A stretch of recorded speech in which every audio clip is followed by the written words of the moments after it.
ചെർപ്പളശ്ശേരി നഗരസഭയിൽ ഇപ്പോൾ കോറിയാണ് പ്രധാനപ്പെട്ട വിഷയം. കഴിഞ്ഞ കൗൺസിൽ യോഗങ്ങളിലും കോറിയുമായി ബന്ധപ്പെട്ട വിഷയങ്ങൾ വലിയ രീതിയിൽ സജീവമായ ചർച്ചയായിരുന്നു. കഴിഞ്ഞ കൗൺസിൽ യോഗത്തിൽ താങ്കൾ പറഞ്ഞ, അതായത് നമുക്കൊപ്പം BJP കൗൺസിലർ P. ജയൻമാഷാണ്.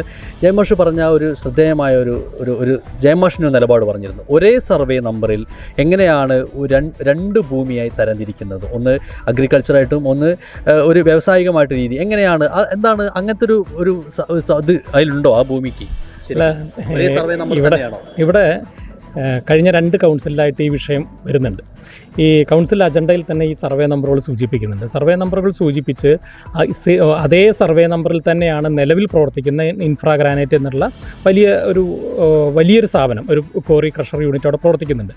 അതേ സർവേ നമ്പറിൽ തന്നെയാണ് ഇപ്പോൾ അപേക്ഷ തന്നിട്ടുള്ള ആളുകളുടെ സർവേ നമ്പറും ഉള്ളത് എന്നുള്ളതാണ് അവർ അപേക്ഷയിൽ സൂചിപ്പിച്ചിട്ടുള്ളത്. സർവേ നമ്പർ ഞാൻ കൃത്യമായി പരിശോധിച്ചിട്ടില്ലെങ്കിൽ പോലും ഒരേ സർവേ നമ്പറിൽ വരാൻ സാധ്യതയുള്ള സ്ഥലം, ഈ സർവേ നമ്പറിൽ വ്യത്യാസം ഉണ്ടെങ്കിൽ തന്നെ വളരെ അടുത്ത് കിടക്കുന്ന ഒരു അതിർത്തിക്കുള്ളിൽ ഒരു മലയുടെ മുകളിൽ, ഒരു മലയുടെ ഓരത്ത് ചേർന്ന് കിടക്കുന്ന ഒരേ സ്ഥലങ്ങളാണിത്. അപ്പോൾ ഇവിടെ കൃത്യമായിട്ട് ഡ്രൈ അഗ്രികൾച്ചറൽ സോണിൽ, അതായത് ജലസേചന സൗകര്യം കുറവുള്ള കാർഷിക മേഖല എന്ന മേഖലയായിട്ട് തിരിച്ചിട്ടുള്ള പ്രദേശത്ത് എങ്ങനെയാണ് കഴിഞ്ഞ മുൻ വർഷങ്ങളിൽ ഒരു 6-7 വർഷത്തോളമായിട്ട് അവിടെ ഇൻഫ്രാ ഗ്രാനൈറ്റ് പ്രവർത്തിക്കുന്നുണ്ട്. അപ്പോൾ അത്തരം ഒരു കോറി ക്രഷർ യൂണിറ്റിൻ്റെ പ്രവർത്തനം ആരംഭിക്കാൻ എങ്ങനെ കഴിഞ്ഞു? ഇവിടെ നഗരസഭയുടെ മാസ്റ്റർ പ്ലാനിൻ്റെ പ്രവർത്തനം തുടങ്ങിയിട്ടും വർഷങ്ങളായി. കഴിഞ്ഞ വർഷമാണ് അതിൻ്റെ ഒരു അന്തിമമായിട്ടുള്ളൊരു ഘട്ടത്തിലേക്ക് കടന്നെങ്കിൽ കൂടി ഏകദേശം 7-8 വർഷത്തോളമായിട്ട് അതിൻ്റെ പ്രാരംഭ നടപടികൾ ആരംഭിച്ച് ഈ കാലത്തിനിടയ്ക്ക് ഇൻഫ്രാ ഗ്രാനൈറ്റിൻ്റെ സ്ഥലത്തിന് മാത്രം ഇൻഡസ്ട്രിയൽ സോൺ എന്ന് രേഖപ്പെടുത്തി കൊടുത്തുകൊണ്ട് പരിസരത്തുള്ള പ്രദേശങ്ങൾ ഡ്രൈ അഗ്രികൾച്ചറൽ സോണാണെന്നും പറയുമ്പോൾ അത് എളുപ്പത്തിൽ നമുക്ക് ദഹിക്കാൻ കഴിയുന്നൊരു കാര്യമല്ല.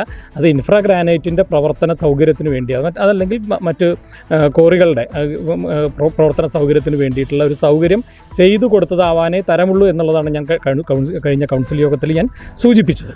അത് ജനങ്ങളെ ശരിക്കും പറഞ്ഞാൽ ജനങ്ങളെ വിഡ്ഢികളാക്കുന്ന, അല്ലെങ്കിൽ ജനങ്ങളെ പച്ചയ്ക്ക് പറ്റിക്കുക എന്നൊക്കെ പറയുന്ന രീതിയിലുള്ള സംവിധാനമാണ് താങ്കൾ അവിടെ പറഞ്ഞിട്ടുള്ള പ്രധാനപ്പെട്ട ഒരു കാര്യം. അതെൻ്റെ അനുഭവത്തിൽ നിന്നുള്ളതാണ്. അപ്പോൾ നിങ്ങൾ മാധ്യമപ്രവർത്തകർക്ക് ഉൾപ്പെടെ അറിയാം, 2014-15 കാലഘട്ടത്തിലാണ് ഈ ഇൻഫ്രാ ഗ്രാനൈറ്റിൻ്റെ ആദ്യഘട്ടം എന്നുള്ള നിലയ്ക്ക് ഒരു ഓഫീസ് മുറി പ്രവർത്തനം എന്നുള്ള നിലയ്ക്ക് ഇവിടെ പഞ്ചായത്ത് ഭരണസമിതി 2010-15 വരേക്കുള്ള പഞ്ചായത്ത് ഭരണസമിതിയാണ് ആദ്യഘട്ടത്തിൽ ഇതിന് അനുമതി കൊടുക്കുന്നത്.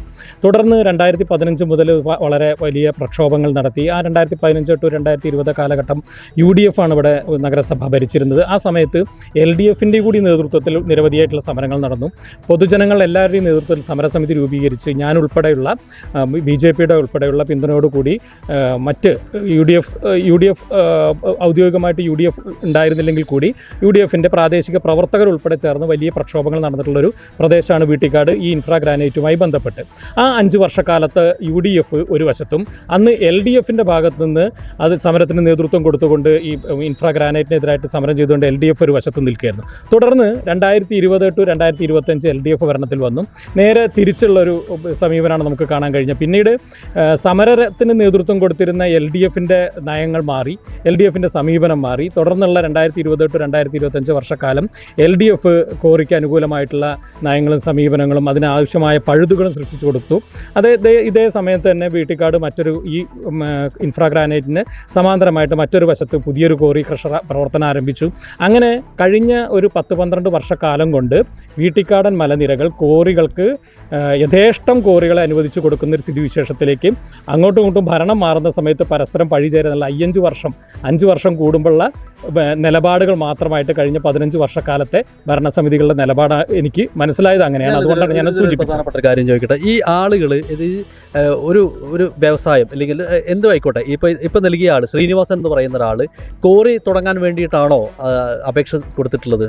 അല്ല, ഇപ്പം നിലവിൽ അദ്ദേഹം കൊടുത്തിട്ടുള്ള അപേക്ഷ കൗൺസിലിൽ വന്നിട്ടുള്ള പ്രകാരം അദ്ദേഹത്തിൻ്റെ ഭൂമി ഇൻഡസ്ട്രിയൽ സോണിൽ പ്രതീക്ഷിച്ചിരുന്ന ഭൂമി അദ്ദേഹത്തിന് അത് ഡ്രൈ അഗ്രികൾച്ചറൽ സോണിലായിട്ടാണ് ഉൾപ്പെട്ടതായി കിടക്കുന്നത് മനസ്സിലാക്കി അത് തരം മാറ്റണമെന്നുള്ള അപേക്ഷയാണ് ഇപ്പോൾ നിലവിൽ ഇവിടെ ഉള്ളത്.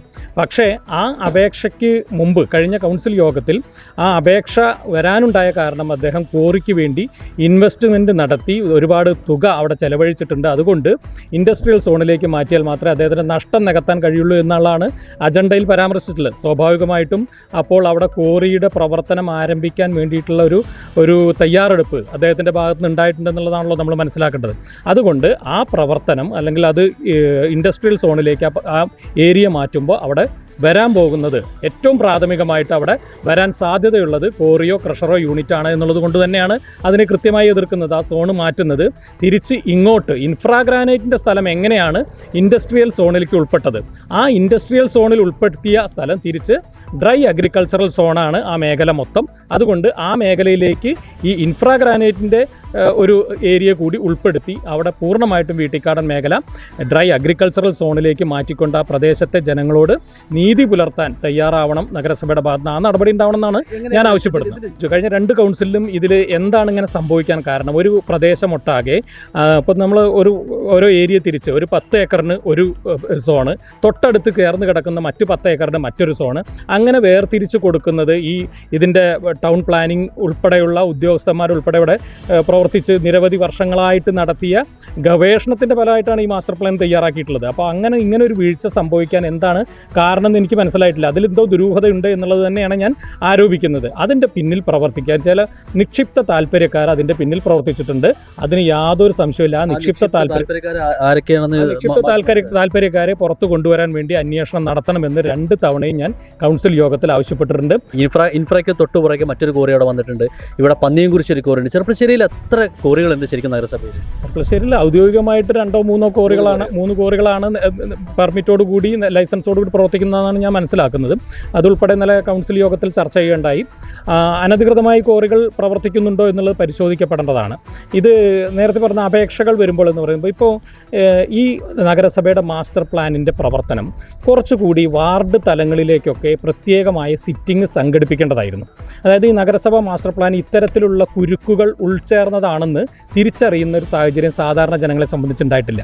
ഒരു മാസ്റ്റർ പ്ലാൻ തയ്യാറാക്കുമ്പോൾ നമ്മുടെ വികസനത്തിനുള്ളൊരു മാസ്റ്റർ പ്ലാൻ തയ്യാറാക്കുന്നു എന്നതാണ് സാധാരണ ജനം മനസ്സിലാക്കിയത്. പക്ഷേ മാസ്റ്റർ പ്ലാനിൽ ഏതെങ്കിലും ഒരു സോണിൽ ഉൾപ്പെടുത്തി കഴിഞ്ഞിട്ടുണ്ടെങ്കിൽ ആ സോണിൽ ഉൾപ്പെട്ടിട്ടുള്ള പ്രദേശത്തെ അവിടുത്തെ എല്ലാ നിർമ്മിതികളും അവിടുത്തെ സ്ഥല സൗകര്യങ്ങളും അവിടുത്തെ എല്ലാ വിഭവങ്ങളും അതേ സോണിൽ തന്നെ ഉപയോഗിക്കുക എന്നുള്ളതാണ്. അതിനാണ് പ്രാഥമിക പരിഗണന എന്നും അല്ലാത്ത എന്തെങ്കിലും കാര്യങ്ങൾക്ക് ഉപയോഗിക്കാൻ തടസ്സമുണ്ടോ എന്നുള്ളതൊന്നും സാധാരണ ജനങ്ങൾ ബോധവാന്മാരല്ല.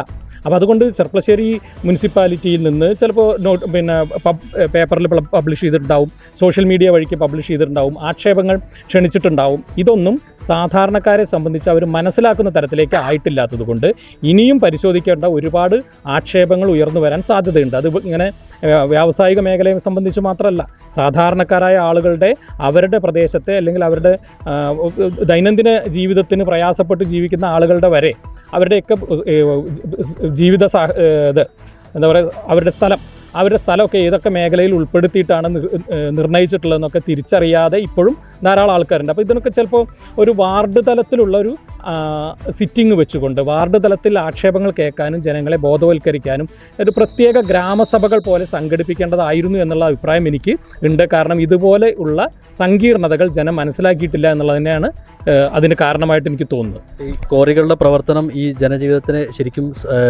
ബുദ്ധിമുട്ടിലാക്കുന്നുണ്ട് എന്നുള്ളത് വാസ്തവം തന്നെയാണ്.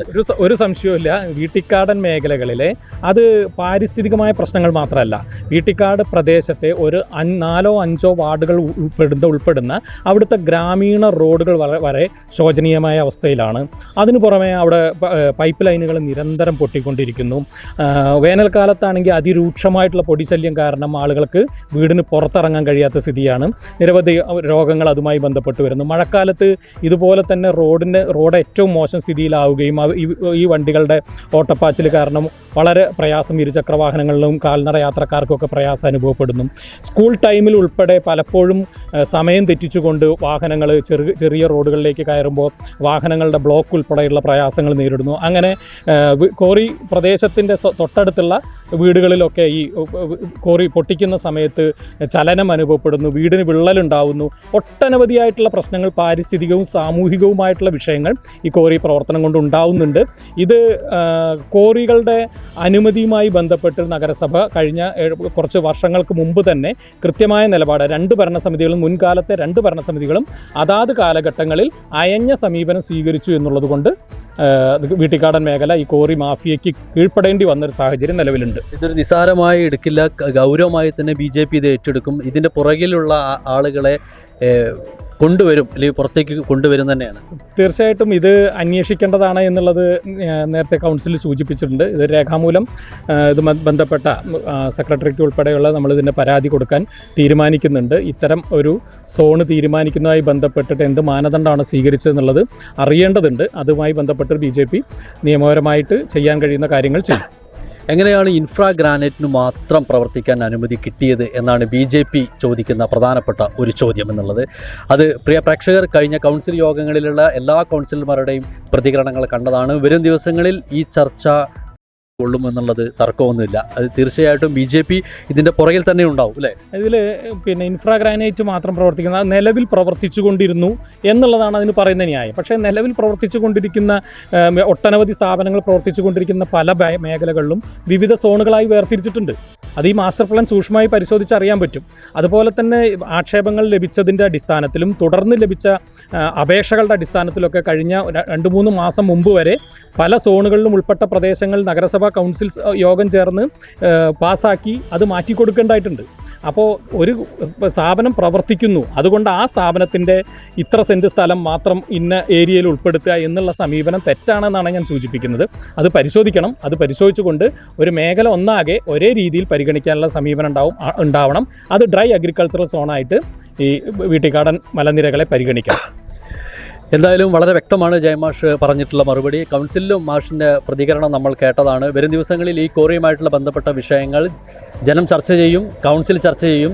ക്യാമറ പേഴ്സൺ ബാദുഷ നല്ലായിക്കൊപ്പം Nikhil Devaraj, One News. For the first time in Kerala, One News is the only channel that brings regional news to people from a virtual platform. പഴയ സ്വർണ്ണമോർത്ത് ഇനി വിഷമിക്കേണ്ട. കവിത ഗോൾഡ് ആൻഡ് ഡയമണ്ട്സിൽ ഇതാ monsoon gold exchange ഫെസ്റ്റിവലും NRI ഫെസ്റ്റും.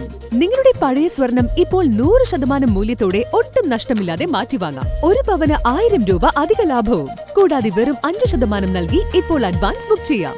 Book ചെയ്ത ദിവസത്തെ വിലയോ വാങ്ങുന്ന ദിവസത്തെ വിലയോ ഏതാണോ കുറവ്, ആ കുറഞ്ഞ വിലയിൽ പർച്ചേസ് ചെയ്യാം.